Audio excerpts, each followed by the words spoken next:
Porteira aberta, seja bem-vinda, bem-vindo ao podcast do Patrone, espaço para falar do agro com quem entende. Mineira de Uberaba, a nossa convidada veio ainda criança para Mato Grosso.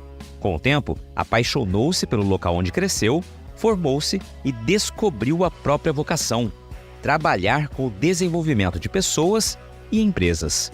No estado considerado um celeiro, não demorou para que encontrasse no agro a oportunidade de ajudar a transformar a realidade de muitos grupos e propriedades rurais, usando como principal ferramenta o conhecimento sobre gestão, governança e liderança, temas considerados pilares para a consolidação da cultura empresarial e da longevidade do negócio. Foi a partir de um desafio lançado durante o Congresso Brasileiro das Mulheres do Agro que a Lorena Lacerda decidiu realizar um encontro que evidenciasse a gestão e a liderança feminina no setor. Nascia o Elas no Campo, evento que reúne mulheres de todo o país envolvidas em diversas áreas do mundo rural. A iniciativa chegou à 4ª edição este ano, disseminando conhecimento e conteúdo de qualidade sob a curadoria da empreendedora que fundou há quase 3 décadas uma consultoria empresarial que tem escrito história de sucesso dentro e fora de Mato Grosso, com o objetivo de contribuir para o desenvolvimento do país por meio da gestão de excelência e de uma liderança preparada. Lorena Lacerda, que satisfação recebê-la aqui no podcast do Patrone. Foi uma sugestão da minha amiga, que já participou aqui também, a Ana Sampaio, né, junto com a Dejane Arnold e a Patrícia Xavier, né, todas ali também participando ativamente de um dos projetos, né, que você vai apresentar aqui para a gente mais adiante, o projeto que está acontecendo essa semana em Cuiabá e que eu considero fundamental, mas mais para frente a gente vai falar sobre ele. Primeiramente, eu quero te agradecer pela participação. Sei que você está numa correria tremenda e por isso, né, te agradeço muito por estar aqui participando com a gente, dividindo conhecimento, né, e também falando desse projeto muito bacana. Seja bem-vindo ao podcast do Patrone. Como é que você está? Tudo bem? Tudo ótimo. Eu que agradeço essa oportunidade. Parabéns pelo seu trabalho, pelo seu podcast ser um sucesso, né? Tem sido muito contributivo para todo o nosso segmento, para todo o agro. E eu que fiquei honrada com esse convite, fiz questão de parar um pouco essa correria aqui dessa semana para estar com você. Uma alegria estar com você e poder falar para todos os seus ouvintes. Legal, maravilha, Lorena. Te agradeço mais uma vez. E a correria é grande mesmo, viu, gente? Porque ela tá na semana, né, do início do evento que ela tá promovendo pelo 4º ano consecutivo, né? Um evento, como eu disse, muito, muito, muito importante, qual eu sou um dos defensores também de iniciativas como essa, né? Apoiadores, sempre que possível a gente vai trazer assuntos relacionados a esse tema, mas vocês que estão nos ouvindo vão ouvir mais adiante sobre isso. Antes, Lorena, eu queria que você falasse um pouquinho da Lorena, né? Quem é a Lorena Lacerda, né? De onde é a sua origem, como começa a sua trajetória, para que as pessoas possam conhecê-la também um pouquinho mais da tua história. Bom, eu sou mineira, vim para Mato Grosso aos 10 anos de idade com a minha família e aqui ficamos. Aqui nos estabelecemos, fomos nos apaixonando por esse Mato Grosso maravilhoso, especialmente aqui em Cuiabá. E me formei em administração. E logo que eu me formei, eu entendi que eu gostava muito da área de recursos humanos e desenvolvimento de pessoas, me apaixonei dentro da própria faculdade por essa área e decidi, então, me especializar e me desenvolver nessa área. Foi aí que eu fiz um curso de coaching, isso foi, me formei em 97. No ano 2000 eu fiz a primeira formação de coaching e ainda no finalzinho mesmo logo depois, aliás, que eu tinha terminado a faculdade, 2 anos depois eu já criei a minha empresa.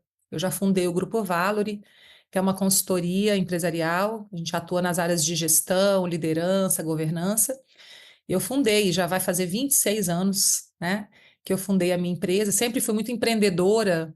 Eu brinco, Luiz, que quando eu era criança e as minhas irmãs chamavam para brincar de boneca, eu falava, tá bom, eu vou ser a dona da lojinha, vocês tragam as bonecas aqui, que eu vou servir para vocês aqui uma limonada, um biscoito, né?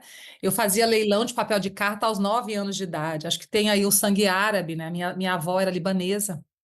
E desde muito cedo eu sempre pensei em ser empreendedora, em administrar meu próprio negócio. Eu, aos 18 anos, passei num concurso público federal, me tornei servidora pública federal aos 18 anos, mas eu não estava feliz fazendo aquilo, eu sentia que era não era a minha missão, meu propósito. Pedi exoneração e montei minha empresa. Foi aí que surgiu o Grupo Valori, a minha consultoria, meu negócio, que veio crescendo com muitas pessoas maravilhosas que se uniram a mim nessa trajetória desses anos todos. E há 12 anos atrás, recebi o convite da Fundação Dom Cabral, que é uma escola de negócios mineira, para representá-los aqui em Mato Grosso, para ser associada deles em Mato Grosso. E assim a gente trouxe todos os programas da Fundação para somarem com os programas também do que o grupo já tinha e oferecer aí para esse nosso estado maravilhoso diversos programas para desenvolver as empresas públicas também, não só as privadas, e ajudar para o crescimento e melhor competitividade, né, de todos os negócios em Mato Grosso. E assim eu fui entrando no agro, entendendo do agro, fazendo coaching e mentoria com profissionais do agro. Inclusive, eu vi a semana, acho que passada, você entrevistou a Neuza, né, a Neuza da Girassol, Neuza, uma mentorada minha, e eu fui compreendendo os dilemas e as dores do campo, dentro das dimensões da gestão e da governança e do desenvolvimento de liderança, os conflitos familiares, as questões de sucessão, e vim me apaixonando por esse universo, né? É, em 2017, eu fui para um congresso em São Paulo, o Congresso Brasileiro das Mulheres do Agro, inclusive fui com a Neuza que me convidou na época para ir com ela. E lá a gente foi desafiada, cada uma das 200 mulheres que estava nesse dia antes, né, do evento, lá nesse evento específico de uma empresa do agro, nós fomos desafiadas a como é que a gente ia levar para frente o que a gente tinha ganho de conhecimento naquele dia lá. E eu falei, eu já sei, eu vou chegar em Cuiabá e vou organizar um evento ano que vem para 50 pessoas. Esse evento se tornou Elas no Campo, que em vez de 200 foram 400 de cara, né? Então a primeira edição do nosso evento foi em 2018. Em 2019 eu não pude realizar, eu descobri, no dia do evento mesmo, em 2018, eu descobri que eu estava com câncer, e eu entrei em tratamento imediatamente, isso me tomou mais de um ano de tratamento. Em 2019 eu não consegui fazer a edição por essa razão. 2020 tivemos a pandemia, não pudemos realizar, e 21, 22 viemos novamente, graças a Deus, com o nosso evento para 600 mulheres, o ano passado para 800 mulheres. E esse ano estamos aqui, né, nessa quinta e sexta-feira de junho, 13 e 14, com o nosso evento, graças a Deus, sendo realizado. Confesso para você que em alguns momentos eu achei que esse ano não ia sair por conta do cenário do agro, mas a gente tem credibilidade, eu tenho muitas empresas parceiras, entidades, né, como a ProSoja, a Prosmate, Famato, que acreditam nessa causa, que falaram, não, vamos embora, vamos juntos. E é isso, hoje eu sou a CEO da empresa, fundei também há um ano o Instituto Vivo Despertar, que é uma entidade sem fins lucrativos que acolhe mulheres em tratamento de câncer de mama pelo SUS, para que elas tenham acesso a tratamentos complementares gratuitos. Elas podem ter um psicólogo, um nutricionista, um fisioterapeuta, aulas de yoga, aulas de hidroginástica, massoterapia. Então, elas são atendidas ali para que elas tenham um tratamento mais leve, mais suave, porque o tratamento do câncer é muito difícil e quem tem acesso a bons tratamentos, né, já sofre, imagina quem não tem. E eu fiz disso uma causa para mim. E o Elas no Campo é um evento que viabiliza esse instituto. Toda a renda do Elas no Campo é para esse instituto. O meu trabalho é voluntário nesse evento e de toda a minha equipe. E a gente trabalha bastante para viabilizar o instituto, e assim tem sido. Essa é a minha história. Sou mãe de duas meninas maravilhosas, a Yasmin e a Emanuela, casada com o Mário, uma mineira mato-grossense muito feliz, graças a Deus curada, e dedicando a minha vida para deixar um legado, para fazer a diferença nesse mundo, mas principalmente, né, para honrar a oportunidade que Deus me deu de estar viva aqui, de ter tido essa segunda chance. Essa é a minha história. Que legal. Na primeira resposta já ficou claro para todo mundo aí porque que esse programa, né, esse episódio aqui é super especial, porque que a gente fala tão bem, né, de projetos e iniciativas como Elas no Campo, né? Não guardou nenhum momento de surpresa aqui pro pessoal que está nos ouvindo aqui, já contou logo no início, realmente para reforçar essa dimensão do Elas no Campo, e já trouxe um pouco do histórico do evento, mas eu vou adiante perguntar mais alguns detalhes. Agora, Lorena, eu queria entender primeiro de qual cidade de Minas que você não mencionou? Eu sou de Uberaba, Triângulo Mineiro, terra do Boi Zebu. Exatamente, terra do Boi Zebu, né? E então já nasceu numa região, né, que respira a pecuária, a agropecuária, evidentemente, veio para Mato Grosso, o estado que é símbolo, né, da nossa produção, tanto agrícola quanto pecuária também no país. Essa vinda da família de vocês para cá tinha a ver com agro ou não? Foi por um outro motivo? Não, meu pai, ele foi produtor de café, mas ele não deu certo como empreendedor na época. Ele tinha um sócio também que não evoluiu, né, naquela sociedade, e aí ele se formou em direito e fez um concurso público, né? Depois de estar aqui, ele veio para cá como advogado de uma empresa, e aqui ele fez um concurso público e passou, e aqui ficamos. Na verdade, a família tem esse veio aí da área pública, né? Estava indo para esse caminho, mas eu senti que não era para mim, que eu realmente queria o mundo empresarial. Muito legal, mas você vê como que a vida, né, os caminhos que elas vão levando, por mais que você tenha começado com outro foco, te direcionaram também lá para o campo, né? É um dos focos hoje da tua atuação, não é o único, evidentemente, mas é um braço muito forte da tua atuação. Eu queria te perguntar também, qual a primeira imagem, se a gente sempre traz aqui, com quem está participando conosco, a primeira lembrança que você tem de campo, de área rural, o que vem da tua memória aí lá, alguma visita à fazenda, alguma imagem de campo que você lembra? Acho que essa é a primeira vez que eu vi algo relacionado ao campo. Ah, eu me lembro, eu criança, com as minhas irmãs, de penduradas numa porteira, vendo ali os peões levando gado, ouvindo música sertaneja raiz, porque mesmo depois de vir para cá, para Cuiabá, eu tenho tios que são fazendeiros ali na região, né? Então, sempre estive muito envolvida nas feiras agropecuárias, todo ano ali a gente morou perto da BCZ em São Paulo, então a gente estava sempre na exposição, lá de Uberaba, todos os anos, né? Então, assim, fez parte da minha infância, da minha adolescência, são memórias muito lindas dessa época. Legal, eu sempre pergunto isso e até como não provocação a quem está participando, mas provocação a quem está ouvindo, né? Que a gente vive um momento que parece que as pessoas as que não estão muito próximas ao campo, que não vivem em cidades, né, que são do campo, se distanciando, né? Acho que eles não percebem muitas vezes, né, que o campo está ali, que o leite vem da vaca. Tem umas coisas assim que parecem um pouco inacreditáveis, né, quando a gente fala em grandes centros urbanos, né? E essa memória, quando a gente busca, assim, todas as pessoas que participam, sendo produtores ou não, estando dentro de uma fazenda ou não, mas tendo alguma ligação com o agro, né, se recordam muito da infância mesmo, de uma cena como essa que você narrou, de um leiteiro que trazia o leite ali na carroça. Então, é um pouco de um resgate que talvez a gente busque de alguma forma, ou possa de alguma forma, incentivar também os adultos a orientarem as crianças, né? Sempre lembrar da importância do agro e de como ele está tão presente na nossa vida, não só nas três refeições diárias, né? Mas desde a vestimenta, desde a madeira, enfim, toda a complexidade que o agro tem e nos oferece. E aí, Lorena, você disse que veio para cá e depois que você se formou e fundou, né, criou a Valor e começou com essa área de atuação, você falou no desenvolvimento de empresas, e o desenvolvimento de empresas, né, passa evidentemente pelo desenvolvimento humano, pelo desenvolvimento de pessoas, aí que há esse link aí nessa ação, nessa trajetória. No agro, você citou algumas carências, né? O que você despertou inicialmente, os principais pontos que lhe chamaram a atenção no que diz respeito às carências de quem está no agro para esse conhecimento que você oferece? Olha, eu posso dizer que eu desbravei, né, muitos processos de estruturação da gestão e desenvolvimento do modelo de gestão das empresas do agro aqui em Mato Grosso, porque no início eu senti muito ceticismo em relação àquilo que a gente propunha, sabe? Muito ceticismo, né, de coisas que não eram relevantes.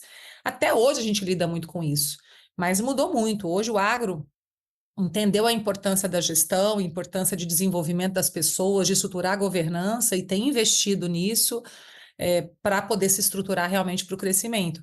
Mas é aquela coisa, como a Mato Grosso sempre foi uma referência em produção agrícola, então a nossa expertise em produzir, a nossa capacidade de fazer um processo produtivo muito eficaz, muitas vezes cegava aquela armadilha do sucesso, né? Mas peraí, eu estou indo tão bem aqui, eu estou fazendo tão bem, por que eu tenho que gastar dinheiro com isso aqui? Por que eu tenho que investir minha energia em desenvolver as pessoas, por exemplo, em treinar as pessoas, por exemplo, né? Mas à medida que essas empresas foram crescendo e os desafios foram surgindo, que são desafios que crescem, né? Porque a competitividade ela traz esse convite para a gente se desenvolver e a sucessão, a transição de gerações também traz desafios, as mudanças de gerações no mercado, a tecnologia que vem sendo embarcada, tudo isso cria um ambiente organizacional em que as empresas de todos os segmentos, mas do agro em especial aqui a gente está falando, precisam olhar, peraí, o que eu não estou fazendo que eu tenho que fazer? Então, assim, Hoje a gente é demandado por muitos projetos que antigamente, sei lá, 15 anos atrás, eu tinha que insistir muito, eu tinha que sensibilizar muito, né? Ainda acontece às vezes de a gente vê produtores rurais, por exemplo, que não tem essa visão, né? De, eu vou investir esse valor nesse profissional, mas aí eu vou investir por quê? Se ele sair depois, e aí? A gente fala, mas e se ele ficar? E aí, se ele ficar? Se ele não sair? Você vai ficar ter uma pessoa com média performance sem potencializar o seu negócio por quanto tempo, né? Então, ainda existe uma oportunidade de sensibilização e de compreensão da relevância de você ter pessoas bem treinadas, bem capacitadas, bem desenvolvidas, modelos de gestão, processos de gestão, indicadores de resultado bem consolidados, né, para que as empresas do agro, que sejam um pequeno produtor a um grande produtor, possam crescer e continuar sendo rentáveis, apesar dos desafios aí do cenário. Pois é, acho que essa grande lição de olhar para dentro, né, das margens da porteira e identificar quais são as carências ali internas é um processo fundamental para quem quer dar o passo adiante, né, para quem quer realmente buscar esse desenvolvimento, esse crescimento. E você falou a palavra investimento na qualificação da mão de obra, no treinamento ali, né, e esse receio que algumas pessoas ainda têm de falar, olha, mas se eu investir a pessoa sair, né, mas e se ela ficar? Acho que foi muito boa essa provocação, né? E se ela ficar? Você vai continuar com um colaborador que vai só entrega até determinado ponto, né, por falta de qualificação? Então acho que é uma provocação muito bacana que você traz. Desafiadora. Esta é a palavra que melhor define a atual safra, marcada pelos efeitos das condições climáticas adversas no campo. Você, produtor, sabe que para superar grandes desafios é fundamental contar com uma empresa que ofereça sementes de alta qualidade, além de soluções inteligentes e completas que vão transformar os seus resultados na próxima safra. No novo portfólio da Agrosol Sementes, você encontra variedades selecionadas, mais vigor, mais germinação, tecnologia e qualidade. Você pode agendar uma visita presencial ou fazer um tour virtual no site, onde você pode explorar cada detalhe das instalações, conhecer mais sobre os processos e entender por que a Agrosol Sementes é a escolha ideal para elevar sua produtividade na próxima safra. Aproveite e fale agora mesmo com o time especializado para saber mais sobre os destaques do portfólio, condições de campo e outras vantagens exclusivas que a Agrosol preparou para você. Afinal, transformar os seus resultados faz parte das nossas raízes. agrosolsementes.com.br. Eu queria entender como é que funciona na prática que o trabalho de vocês, né? A atuação para um produtor, uma grande empresa, mas também uma média, uma pequena empresa, um pequeno produtor rural que quer melhorar e quer crescer. Como que vocês mapeiam as necessidades dele? Só para a gente ter uma ideia de como funciona esse trabalho, Lorena. Geralmente a gente trabalha em 3 pilares, que é a gestão, a governança e a liderança, né? Então, o que é a gestão? Como é que estão os processos da empresa? Existem processos desenhados e formalizados? As pessoas sabem o que elas têm que fazer, qual é a sua responsabilidade? Quais são as ferramentas que elas têm? E elas sabem quais são as suas metas, o que elas têm que entregar de resultado, qual a expectativa que se tem de cada profissional. Então, dentro de um modelo de gestão, uma empresa sabe quais são seus processos, qual é a sua estratégia, quais são seus projetos, quais são seus indicadores de resultado. Porque você pode ter uma fazenda com bastante produtividade, por exemplo, mas com um custo muito alto, não é? E aí o que vai sobrar? Então, você tem que ser viável, você tem que produzir com o melhor custo possível, com o menor custo possível, para você ter uma margem que justifique os investimentos, que justifique o capital do acionista que está ali parado, né? Enfim, justifique o risco. Então, dentro do modelo de gestão, a gente tem que entender como é que os processos estão desenhados, se existem indicadores de desempenho, se, por exemplo, numa fazenda eu sei qual é o custo de cada insumo, qual é a produtividade por talhão, se eu sei o nível de desperdício que eu tenho, quais são os meus custos de manutenção, né? Como é que é o movimento, por exemplo, os meus insumos, os meus maquinários? Eu preciso do maquinário na área tal. Essa área fica sem produzir porque o maquinário não chegou? Como é que é esse planejamento para que tudo flua de uma maneira orquestrada? Então, a gestão trabalha todos esses princípios de máxima produtividade. com processos muito claros, definidos, com as pessoas sabendo o que elas têm que fazer, com indicadores que a gente possa medir a nossa performance, porque o que não é medido não é melhorado. Eu preciso comparar. Por que no talhão A eu tive essa produtividade, no B essa outra? É só a área? É só o solo? Ou também tem a ver com equipe, tem a ver com processos? Né? Então, todas essas possibilidades que o pequeno produtor tem, o médio, o grande, de compreender como é que ele está funcionando, depende de você ter instrumentos de gestão. O outro pilar é a governança. O que é o pilar da governança? As pessoas têm clareza dos seus papéis, responsabilidades e níveis de autonomia? A família está bem organizada dentro da empresa? Cada um da família sabe o seu papel ou mistura tudo ali? Né? Ah, porque é filho do dono, então ele pode fazer o que ele quiser, ele tem um cargo, mas ele não cumpre as responsabilidades do cargo como um outro profissional cumpre, por exemplo. Ah, é porque é o fundador, ele pode chegar amanhã e mudar todos os processos que já foram definidos e implementados, só porque ele hoje está com vontade de fazer diferente. Isso é governança. As empresas sofrem muito por falta de governança, por falta de acordos, de combinados entre os sócios, por falta de clareza de papéis e responsabilidades, separação das coisas, o que é da família e o que é da empresa. Né? Então, a família, as contas, por exemplo, da fazenda, são contas da fazenda. Ah, mas e as despesas da família? Tem que ser administradas de forma separada, para a gente saber o que realmente é o resultado da fazenda. Então, quando a gente fala de governança, a gente fala de estruturar esses acordos, esses combinados da família. Para as empresas que começam a crescer, pensar em ter um conselho de família, um conselho de sócios, um conselho consultivo, pensar na sucessão, da segunda geração substituir a primeira, formar essas gerações, isso é tudo governança. E o terceiro pilar, que é liderança, que é entender como as pessoas que ocupam os cargos de gestão na empresa, seja nível de coordenação, supervisão, gerência, diretoria, como elas estão conduzindo as suas equipes. Elas sabem se comunicar? Elas sabem cobrar um resultado? Elas sabem sentar e planejar com a sua equipe uma atividade? Como elas fazem uma entrevista, por exemplo, de emprego? E na hora de desligar alguém, como é que elas comunicam com essa pessoa? Então, principalmente pela questão de fazer com que as pessoas tenham mais motivação e engajamento nas empresas, nós temos que ter bons líderes, mas também por questões legais, porque um líder que não sabe se comunicar, a empresa pode sofrer uma ação de assédio moral. Né? Então, assim, a gente ajuda as empresas a entender quem são seus líderes, quais são os comportamentos que eles têm, que são comportamentos adequados para o cargo que eles ocupam, e quais estão inadequados e que nós temos que treinar. Então, nós vamos criar treinamentos para desenvolver a comunicação, desenvolver a habilidade deles liderarem pessoas, eles entenderem como eles funcionam, eles terem mais autopercepção. Então, quando você une a gestão, a governança e a liderança, se essa empresa consegue ter tudo isso bem estruturado, ela está com certeza preparada para qualquer cenário, para qualquer desafio. Excelente. E aí, obviamente não é uma receita de bolo, e a pergunta que eu vou te fazer, você não vai ter uma resposta que seja linear ou que seja única, né? Mas, assim, uma empresa que chama vocês, né, um grupo semelhante, enfim, para implementar esse processo, consegue enxergar a mudança em quanto tempo? A mudança de resultado, a mudança na gestão, em cada um dos pilares que você mencionou?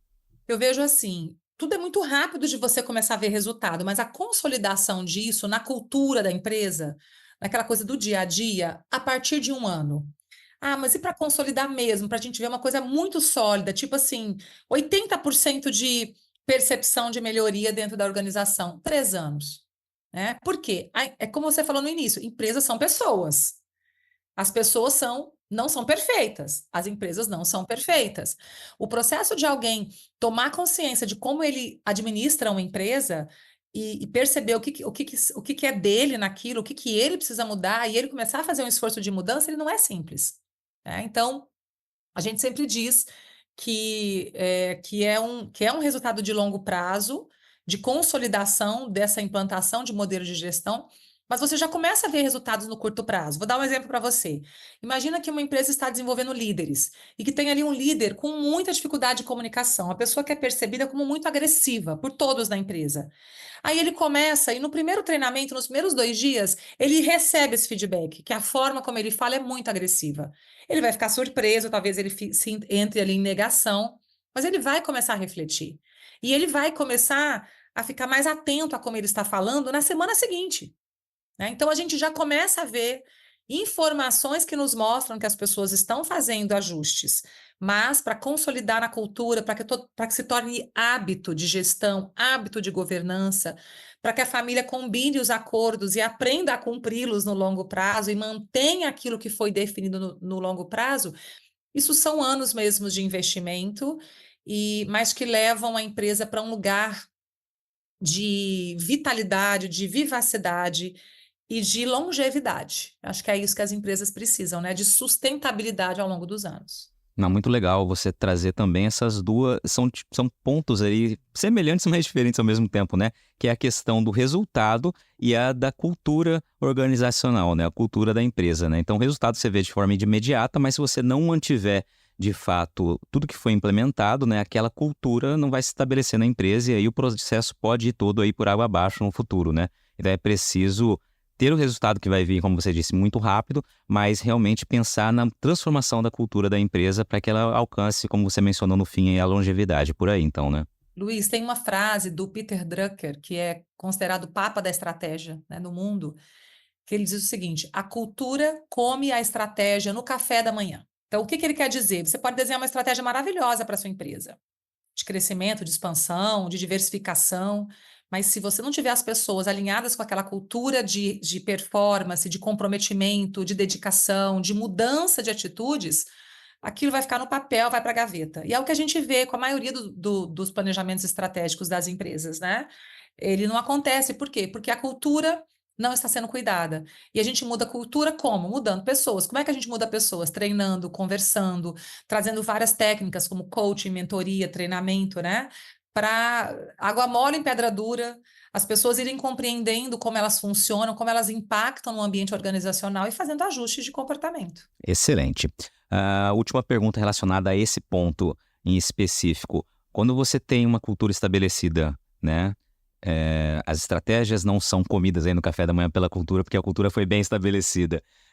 Isso muda também a maneira como você vai selecionar novos colaboradores, a sua maneira de enxergar aqueles colaboradores, porque imagino que seja algo meio óbvio que daí você passa a selecionar também de acordo com a tua cultura, com o que você espera, não só profissionalmente, mas da maneira como aquela pessoa age, como aquele possível colaborador aí enxergam as coisas. É por aí também? É. O que acontece, Luiz? A cultura é a forma como a gente funciona. Então, toda empresa tem uma cultura, que é a forma como ela é, e que geralmente ela é reflexo do perfil dos seus fundadores.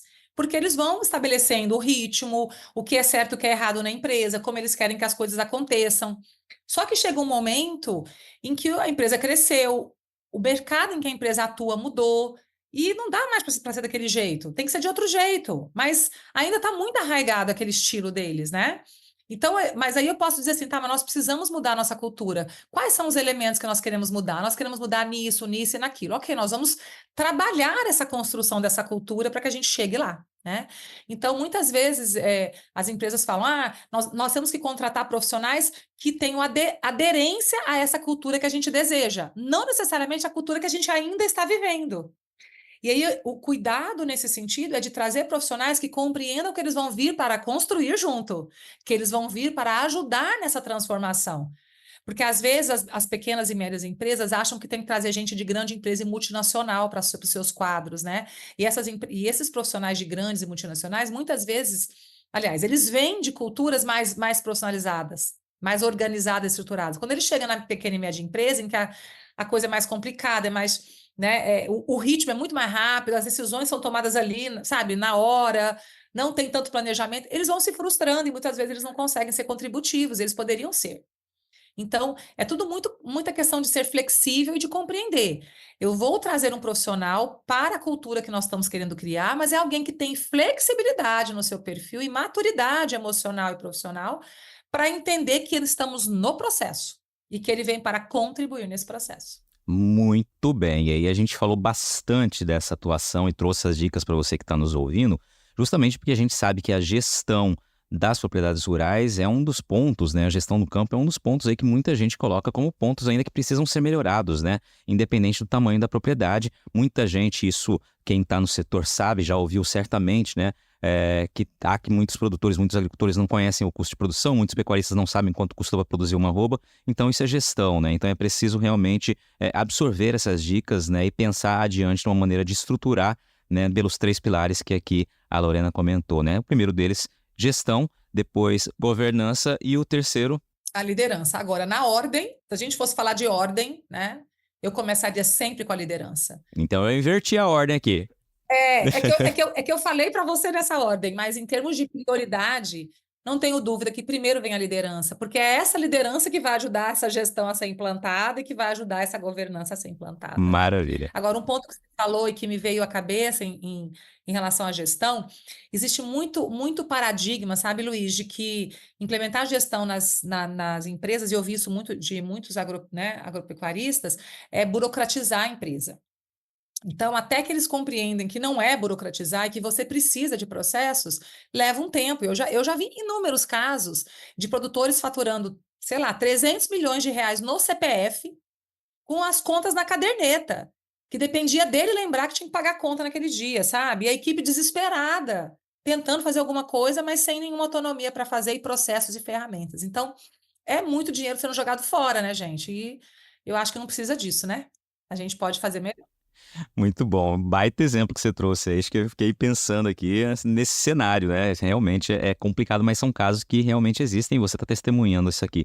Queria te perguntar, você trouxe uma maneira muito simples também nos explicando aqui, evidentemente as coisas são um pouco mais complexas na hora de colocar em prática no dia a dia, né? Mas o caminho é esse que você explicou. De que maneira você, a sua equipe, vocês se prepararam, né? Buscaram conhecimento para atuar no agro, falando a linguagem do produtor rural, do agricultor, do pecuarista, ou seja, aquelas linguagens mais técnicas que dizem respeito especificamente à atividade que cada um desempenha, né? Hoje, evidentemente, a gente tem ali, né, felizmente, uma diversificação muito grande, muita gente busca essa diversificação, inclusive com integração, lavoura, pecuária, floresta e assim por diante, né? Mas é preciso, né, entender, de fato, a linguagem do campo. Como que vocês se prepararam para isso? Luiz, são 26 anos, né? 26 É anos. um tempo, né? Como a maioria dos nossos clientes é do agro, a gente foi aprendendo na prática. É claro que eu fui estudar, né? Eu também fui atrás de profissionais do agro e contratei várias vezes para darem workshops sobre o agro para a minha equipe, para a gente entender quais eram as culturas típicas em Mato Grosso, como é que a safra funcionava, quais eram os períodos, quais são, né, os jargões do campo, o que significa cada uma daquelas palavras. Eu trouxe profissionais que atuam nas empresas como diretores e tudo mais, que são meus clientes, e eu pedia, por favor, vem dar um curso para a minha equipe. E assim a gente vem aprendendo lá na prática, visitando as fazendas, entregando os nossos programas nas fazendas. Imagina, eu já trabalhei muito no meio do mato, fazendo reuniões com profissionais no meio da lavoura, de bota ali no meio mesmo, de botina, dando treinamento em fazenda, reunindo com profissionais de RH nas fazendas, viajando de fazenda em fazenda. Essa semana mesmo a gente estava com vários profissionais da minha equipe em Sapezal, para o interior todo, dando treinamento lá no campo. Então, assim, a gente aprendeu na prática, viu? É claro que fiz muitas formações, e a minha equipe toda também tem muita dedicação para estar sempre fazendo pós-graduações, né? Eu já fiz MBA executivo fora daqui, fiz pós-MBA nos Estados Unidos, e a gente acaba vendo de forma genérica sobre todos os segmentos. Tem coisas que mas o agro é diferente. O agro é diferente em muita coisa, mas em muita coisa não é diferente de outros segmentos, entende?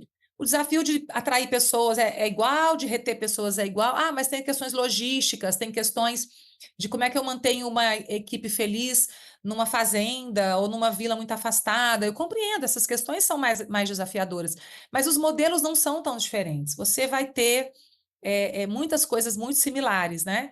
Os modelos de gestão, eles são ajustados para o agro, mas eles não são completamente diferentes de outros segmentos, né? Então, é assim que a gente vai se desenvolvendo, é na prática, é com a experiência prática e buscando sempre estudar, se atualizar, ouvir muitos podcasts.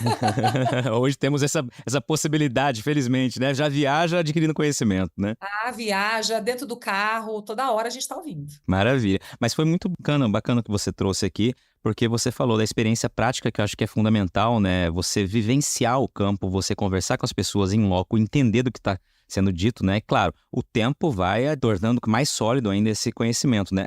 O que não significa que não precise buscar informações como workshops, pessoas que realmente vão ajudar a treinar não apenas a um profissional, mas a demais profissionais que participam desse grupo, né, dessa equipe. É uma junção aí de pontos que são colocados ao longo de uma vida, né? São 26 anos aí de atuação, como você mencionou, mais de 2 décadas, mas sempre tem um começo, né? Acho que você exemplificou muito bem na tua resposta.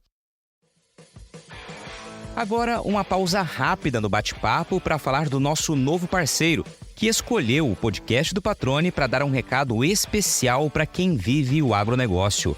Afinal, quem é do agro precisa conhecer o Ginkgo Cidade Jardim. Com lotes a partir de 1.500 metros quadrados, o condomínio de alto padrão tem equipamentos exclusivos, centro equestre, capela ecumênica, mais de 18 quilômetros de circuito de caminhada e ciclovia e olha, gente, mais de 10 lagos e mais de 3 milhões de metros quadrados de área verde. É isso mesmo, são mais de 10 lagos espalhados por todo o empreendimento e mais de 3 milhões de metros quadrados de área verde. Ginkgo Cidade Jardim. Viva a maior das experiências no maior ginkgo da história. Acesse ginkgourbanismo.com.br e saiba mais. Ginkgo. Agora, Lorena, vamos falar do Elas no Campo, né? Então, você já trouxe como foi a origem do evento, né? Agora, o que você busca, o que vocês buscam com esse evento no que diz respeito a relacionar diretamente para mulheres, né? Como você disse, veio a ideia, decorreu de um desafio que foi proposto lá no Congresso das Mulheres, né? Que também é um evento extremamente consolidado no Brasil, né? E aí partiu da ideia de realmente, a partir desse desafio, disseminar essa informação, né? Gostaram do resultado logo no início, apesar das dificuldades que você mencionou que enfrentaram na sequência, inclusive o tratamento e a pandemia, vocês conseguiram consolidar esse evento e num ano como esse, em que há um desafio tão grande no campo por conta da quebra de safra e toda a condição econômica que a gente vive, ainda assim o evento, né, conseguiu se sustentar robusto, né, com muitos inscritos, com vários apoiadores, né? Ou seja, é um evento que se consolidou, né, felizmente. E eu queria entender como essa proposta segue adiante, né? E qual a importância desse olhar direto, né, específico para esse empoderamento, essa estruturação, essa capacitação, né, também da mulher que sempre atuou no campo, mas começou a ganhar visibilidade de fato há um passado recente. Luiz, esses dias atrás, um grande produtor que é muito, muito querido, muito próximo a mim, falou: Lorena, para que fazer um evento só para mulheres? As mulheres têm que ir para todos os eventos do agro, não tem que ter um evento só para elas. Eu compreendo isso e acho que a mulher tem que ir para o evento que ela quiser, né? E todos os eventos do agro, principalmente, né, os maiores aí, são eventos para negócios, são eventos técnicos e tem muita coisa interessante. Mas a mulher, muitas vezes, ela se sente constrangida nesses ambientes muito masculinos, né? Isso está mudando, a mulher está ganhando cada vez mais espaço e participação, não tenho dúvida. Mas é um processo que está acontecendo de adaptação, tanto para as mulheres quanto para os homens, para a gente entender que essa separação sexista não existe, né? Todos nós temos competências e nós somos complementares. O que é feminino, o que é masculino se complementa para o melhor das organizações e tudo mais.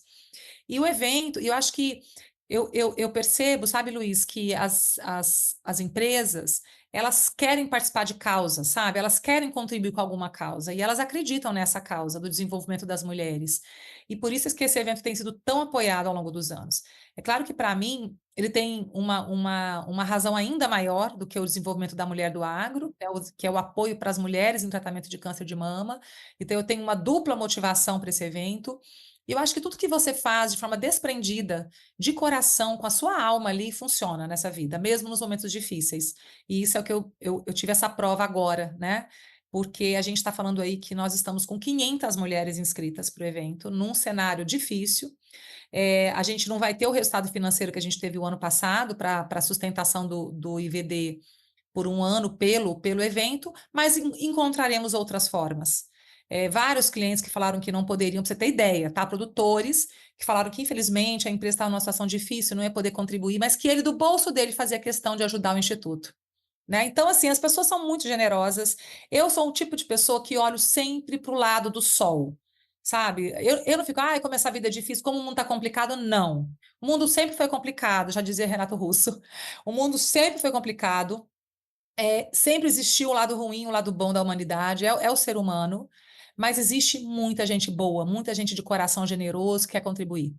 E esse evento a gente trabalha esses 3 pilares: governança, gestão e liderança, né? Então nós vamos ter 14 atividades entre painéis, palestras simultâneas, magnas, num ambiente maravilhoso. Nós vamos ter show à noite com drink, buffet maravilhoso, tudo muito caprichado. Por quê? Porque eu quero que as mulheres cheguem lá e adorem estar lá. E é o que a gente ouve nas pesquisas de satisfação, sabe, Luiz? Elas dizerem o tanto que foi confortável, agradável, o tanto que elas puderam aprender. Eu recebi um depoimento que eu até gosto de citar, um depoimento no Instagram na edição do ano retrasado. Ela mandou pelo Instagram para nós dizendo que ela era uma pequena produtora do interior do Rio Grande do Sul. Ela tinha vindo para o evento e ela voltava para o Rio Grande do Sul com o coração assim esperançoso, porque ela veio desanimada, achando que ela realmente não tinha competência nem capacidade para conduzir a propriedade dela e que ela voltava de uma outra forma, com muito mais motivação e conhecimentos para ela dar o próximo passo. Então, esse tipo de depoimento nos motiva. O nosso evento ele é para as produtoras rurais, mas ele é também para as mulheres que atuam no agro, diretamente ou indiretamente. E ali é uma grande família. Nós somos um grande grupo de amigas que se reúne todos os anos, e se Deus quiser, continuará assim sempre, para aprender juntas, trocando experiências, também acessando profissionais de ponta, que são profissionais que a gente traz para palestrar no evento, uma série de profissionais do agro e produtores que virão compartilhar a sua experiência também. É muito bom, viu? Te convido a ir para o nosso evento. Eu acho que você vai gostar muito de estar conosco, viu? Maravilha, estarei lá, com certeza, né? Já combinamos, inclusive, lá com a Ana Sampaio, com a Patrícia, com a Dejane, né? Vamos ter o pessoal da nossa que trabalha com a gente aqui também participando, né? Porque realmente é um convite irrecusável estar acompanhando esse evento. E aí, você explicou, eu acho que foi muito, muito legal também, o que você disse, olha, o lugar da mulher, evidentemente, é onde ela quiser, em qualquer evento que ela queira estar, né? E é assim mesmo. E é só que você mencionou que muitas vezes elas ficam constrangidas, né, por estar num ambiente muito masculino, né? E por isso a importância de ter eventos específicos para as mulheres, né, no agro. Eu acho também muito interessante ouvir dessa maneira, né? A gente às vezes não se coloca nesse lugar, né, realmente de entender que possa haver um constrangimento por algum motivo, um motivo ou outro, né? Acho que falta essa empatia muitas vezes, né, em nós mesmos, em nos colocarmos nessa situação. Eu queria entender, na tua visão, já ficou claro para quem duvidava de movimentos como esse, né, de que não é um modismo, né, felizmente, né, algo que se consolida. A gente tem visto cada vez mais movimentos femininos, né, no campo, destacando a importância da mulher, o trabalho que realiza, né, como eu disse anteriormente, que sempre realizou, né, sempre esteve no campo, sempre esteve junto nas propriedades rurais, mas começa a ganhar esse papel de protagonismo que, inclusive, vocês reforçam bastante na própria divulgação do evento de vocês. E eu queria entender da tua avaliação, Lorena, aonde a gente vai, né, com esse movimento, né? Aonde a gente vai, qual o nosso futuro, qual o futuro do nosso agro, né, com essa presença cada vez, felizmente, maior das mulheres em cargos de liderança, em cargos de gestão. Eu queria que você trouxesse um pouco da tua visão, conforme a tua experiência.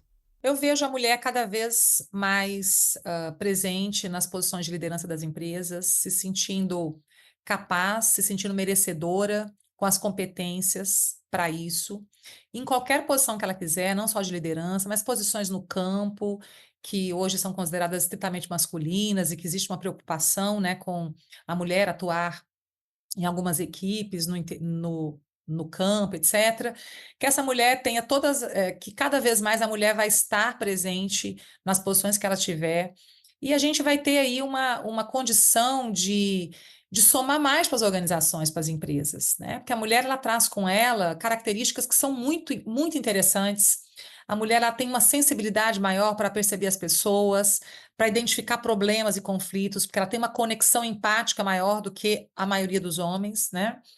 E trazer essa criatividade feminina, esse jeito feminino mais informal de ser para, para equilibrar, né, o agronegócio, porque se você for olhar as estatísticas, a mulher é a minoria em posições de liderança. Tem muitas empresas do agro que estão colocando metas de aumentar o número de mulheres na empresa de maneira geral, não somente em posições de liderança. Eu acredito que esse movimento e trazer a mulher para esses eventos e falar isso para a mulher e mostrar os exemplos que funcionam, mostrar que ela consegue, que ela também pode, isso muda não só a cabeça da mulher, mas a cabeça do homem também. Então, eu vejo assim, às vezes o produtor rural tem lá, tem uma filha e um filho. Ele faz o quê? Ele põe o filho no campo e põe a filha no escritório. Mas e se essa filha quer ir para o campo? Né? Então, essa quebra de paradigmas, ela está acontecendo cada vez mais, e esse tipo de evento, ele dá luz a esse desejo, e ele ajuda essas mulheres a ganharem a confiança que elas precisam para irem atrás do que elas querem para a vida delas. Excelente, compartilho totalmente com a tua ideia. Acho que você trouxe exemplos muito bacanas, inclusive com relação a o pai colocar o filho no campo e a filha no escritório, né? Ou da gente olhar só para o cargo de gestão, como eu até mencionei, e não olhar para aquela mulher que, por exemplo, quer operar um trator, como a gente tem vários exemplos, né? Estar ali no campo, de fato, na lida, né? Mais pesada, como a gente costuma ouvir as pessoas mencionarem. Então, realmente, muito bacana essa tua colocação final. Você está ouvindo o podcast do Patrone. Agroinformação com quem entende. E aí, a gente está caminhando para a reta final aqui, Lorena. A gente tem 2 pontos aqui importantes antes da sua consideração final aqui, como a gente costuma dizer em eventos, né? Vamos ouvir a consideração final. A primeira delas é saber qual pergunta você gostaria de responder um dia, que ainda não lhe fizeram, seja em entrevista, seja em evento, seja algum cliente, ou enfim, alguma empresa que você orienta, alguma pessoa que você oriente. Que pergunta você gostaria de responder? O que a Lorena Lacerda gostaria de falar um dia que ainda não teve a oportunidade, que ainda não lhe foi perguntada? Menino do céu, alguém já disse para você que é fácil responder essa pergunta? Não. De jeito nenhum, por isso que ela está na reta final. Olha, eu já fui perguntada de tantas coisas. Agora, o que eu gostaria de ser perguntado, eu acho que ela chegar no final e ser perguntado o que você leva dessa vida? O que você leva dessa vida que é mais importante para você? É isso. E eu quero ter uma resposta maravilhosa para essa pergunta. Por hoje, como seria? O que seria tão maravilhoso para você? O que você levaria? Eu aprendi muita coisa, Luiz. Eu aprendi muita coisa. Eu aprendi que o principal objetivo dessa vida é a gente estar em paz no caos. Que esse é o principal aprendizado. E quando a gente aprende a estar em paz no caos, o resto todo se alinha, sabe? E que não tem nada que vale a nossa paz. Nada. Negócio, relacionamento, dinheiro, nada que vale a nossa paz. Eu aprendi a duras penas olhar para mim de uma outra forma, né? E levar esse estado de paz como um exemplo para minha família, para quem convive comigo, é para mim hoje uma missão de vida. Então eu coloco muita atenção nisso, em todos os dias acordar e escolher estar em paz no meio do caos. Excelente, muito bom mesmo, gostei e vou adotar esse seu pensamento, viu? Muito bacana, muito legal. A outra pergunta, Lorena, a gente queria saber uma curiosidade sobre você, alguma coisa curiosa da história ou da vida da Lorena Lacerda. Bom, as mulheres que vão Elas no Campo já sabem dessa curiosidade, porque elas presenciam isso lá. Eu amo cantar. Ah, é? E eu canto bem, viu? Eu sou uma boa cantora. Não sou cantora boa como as minhas 2 filhas são, aquelas ali sim, elas são inclusive artistas, né? Foram para esse segmento, moram nos Estados Unidos as 2. Uma ainda é estudante de música do 3º ano e a outra já se formou como atriz e de teatro musical. É uma coisa impressionante que ela canta. Yasmin e Manu. Mas eu realmente amo cantar, sempre que tem festa de família, estou eu lá cantando, me faz muito bem, e é uma carreira que eu não segui, mas que eu gostaria de ter seguido, viu? Olha só, legal. Eu fico muito feliz em cantar, me dá uma alegria muito grande. E o que você gosta de cantar? Qual o estilo musical? Qual o gênero? O que você prefere? Eu prefiro MPB, mas eu gosto de cantar tudo. O que me pedirem para cantar samba, sertanejo, vamos lá. Então, eu vou quebrar o protocolo totalmente aqui, porque nunca aconteceu isso. Eu gostaria que você, a capela, fizesse alguma palhinha de uma música que você gosta aí. Umas 2 estrofezinhas ou um refrãozinho, só pra gente não deixar nosso ouvinte e eu também curioso. Ai, pai, fala uma música aí então, pelo amor de Deus, como é que eu vou lembrar? Agora me deu um branco, Ah, me deu nervoso. Eu vou cantar o hino brasileiro. Pode ser, olha só, diferente, vamos lá. Pode ser? Pode ser. E nessa loucura de dizer que não te quero, polegando as aparências, disfarçando as evidências. Mas pra que viver fingindo se eu não posso enganar meu coração? Eu sei que te amo. É isso aí, pronto. Que é isso, eu até aplaudi aqui, muito bom, adorei, o hino Tá brasileiro. nervoso. Isso é o hino brasileiro, é evidências, né? Com certeza, é evidências, o hino nacional, como costumam dizer, realmente, muito legal. Lorena, quero te agradecer demais. Obrigado por ter destinado esse tempo na tua agenda, que está apertadíssima essa semana, como a gente mencionou, para participar aqui do podcast, dividir conhecimento, né? Você trouxe vários insights aí muito bacana, muito bacanas, muito legais para quem está ouvindo, né, do campo, e mesmo quem não é do campo, entender como olhar para si e olhar para uma empresa, né, pensando em longevidade, né, e ainda nos brindou falando do Elas no Campo, falando de histórias pessoais suas, né? Parabéns também por ter vencido esse desafio tão grande, né? E ter passado com tamanho otimismo por esse momento difícil na tua vida. E você é um exemplo realmente para quem te conhece, para quem está te conhecendo e para quem vai te ouvir. Parabéns pelo projeto, parabéns pela trajetória profissional, pessoal, parabéns pela voz, por cantar também, topar esse desafio também, tá? E eu fico muito feliz por tua participação e deixo aqui um espaço para você se despedir do pessoal aqui e realmente fazer o convite para essa edição, talvez não dê mais tempo, mas para as próximas e para acompanhar esse trabalho tão bacana do Instituto também que você conduz. Luiz, foi ótimo estar aqui com você, me diverti, relaxei, foi bom, aqui, né? Tirei um pouco essa pressão que existe, óbvio, perto de eventos. Eu sou muito preocupada que tudo corra muito bem, da melhor maneira possível, então, trabalhar isso, né? Eu medito todos os dias, já há 6 anos, todos os dias, diariamente, cerca de 1 hora, eu acordo bem cedo para meditar. E aqui, para mim, foi um estado meditativo com você. Foi muito bom. Parabéns por sua condução, suas perguntas. Muito feliz de ter podido contribuir. Espero que cada um que tenha ouvido tenha tirado alguma coisa interessante para si. E conto com vocês o ano que vem. O Elas no Campo ano que vem vai ser uma coisa surreal de maravilhosa, porque a gente está aí com uma demanda contida, né? Reprimida deste ano, mas que a gente vai superar. Eu tenho certeza que o agro vai superar com aprendizados, com muito mais força para voltar na próxima safra, se Deus quiser, muito melhores. E o Elas no Campo ano que vem também, com muito mais mulheres participando. Obrigada, um prazer te conhecer, parabéns por seu trabalho e até uma próxima. Maravilha, eu que agradeço, mas eu disse que daria para participação no ano que vem, mas não. Quem está ouvindo o episódio hoje, quinta-feira, né, dia do lançamento, ainda tem a chance de participar na sexta-feira, né, dia 14. Eu queria que você explicasse o que pode participar. Tá bom, a gente abre a palestra de encerramento do evento, a gente abre para as pessoas comprarem ingresso só para essa palestra de encerramento. Então vai ser na sexta-feira, amanhã, às 17h30 começa a palestra com a Fabiana Scaranzi. A Fabiana é uma jornalista bem conhecida, que fez uma transição de carreira, saiu das mídias, né, dos canais, né, jornalísticos, e ela vai falar sobre a mulher alcançando e vivendo todo o seu potencial. Então vai ser um momento muito legal de encerramento e as mulheres e homens que quiserem participar dessa palestra podem se inscrever e pagar só para participar dessa palestra, mais uma vez reforçando toda a renda destinada ao Instituto Vivo Despertar. Serão todos muito bem-vindos aqui conosco. Legal, quem quiser procurar o ingresso então, procurar saber mais para fazer essa aquisição, procura onde? No site de vocês? Site www.encontroelasnocampo.com.br ou pelo Instagram também nosso, manda uma mensagem lá e a gente dá esse suporte também para vocês fazerem a inscrição. Mas corre, viu? De preferência faz logo essa inscrição, porque está corrido e vai lotar já aqui, graças a Deus. Maravilha. Lorena, obrigado mais uma vez pela sua participação aqui. Parabéns, sucesso.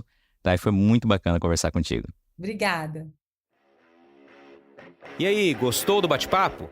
Então dá aquela força e compartilha essa entrevista com os seus contatos. E olha, aproveita para mandar aquele feedback dizendo o que você está achando do podcast do Patrone. Pode criticar, elogiar, sugerir temas e pessoas para dividir boas histórias aqui nos próximos episódios. É só enviar uma mensagem lá no Instagram para @LuizPatrone que a gente troca uma ideia, viu? Então, gente, sucesso da porteira para dentro, força e fé da porteira para fora e vamos que vamos. Você ouviu o podcast do Patrone, agroinformação com quem entende.